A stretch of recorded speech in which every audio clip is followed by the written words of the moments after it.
आज हम हिंदी साहित्य के इतिहास के अंतर्गत रीतिबद्ध काव्य धारा के महत्वपूर्ण प्रश्न पढ़ेंगे। देखिए, रीतिकाल का कौन सा कवि वीर रस की काव्य रचना के लिए प्रसिद्ध है? कौन है? भूषण है। ठीक है, भूषण दो राजाओं के दरबारी कवि थे। इनमें से पहले थे शिवाजी, दूसरे थे छत्रसाल। भूषण रीतिकाल की किस काव्य धारा के कवि है? रीतिबद्ध काव्य धारा के।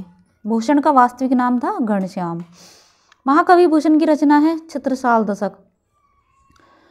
शिवराज भूषण ग्रंथ में किसका विवेचन मिलता है? अलंकार का विवेचन मिलता है। ठीक है, शिवराज भूषण के आचार्यत्व को सिद्ध करने वाला एक अलंकार ग्रंथ है और एक सुशब्द योजना के साथ लिखा गया। इसका एक भूमि का भाग है जिसके प्रारंभ में गणेश, शक्ति और सूर्य की वंदना है। अलंकार निरूपण वाले भाग में पहले दोहों में अलंकारों के लक्षण दिए हैं, फिर कवित्त से छपे अथवा दोहों में से उसका उदाहरण प्रस्तुत किए हैं। ये उदाहरण शिवाजी के जीवन की घटनाओं से संबंधित है। ठीक है, बाकी यहाँ पर आप देख सकते हैं। भूषण के ग्रंथों में अलंकार निरूपण है शिवराज भूषण। रामचंद्र शुक्ल ने अपनी हिंदी साहित्य का इतिहास ग्रंथ में इनके से किस कवि को हिंदू जाति का प्रतिनिधि कवि कहा है? भूषण को कहा है। ठीक है, यहाँ पर आप इनके बारे में एक बार पढ़ सकते हैं। गंग कवि का जन्म स्थान है कहाँ पर? इटावा है।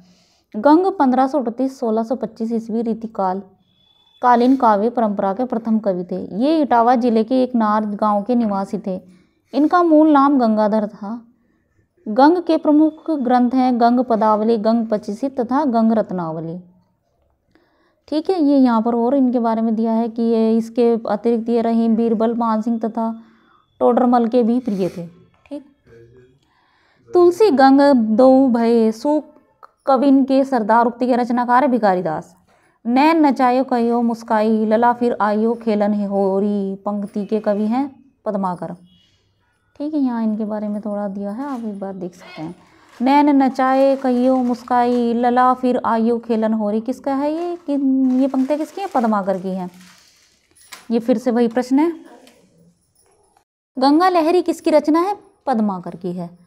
पद्माकर द्वारा रचित 7 मौलिक ग्रंथ मिलते हैं। हिम्मत बहादुर, विरुदावली, पद्माभरण, जगद विनोद, प्रबोध पचासा, गंगा लहरी, प्रताप शाही, विरुदावली, कली पच्चीसी आदि। ठीक है, प्रबोध पचासा ग्रंथ के रचिता कौन है? पद्माकर हैं।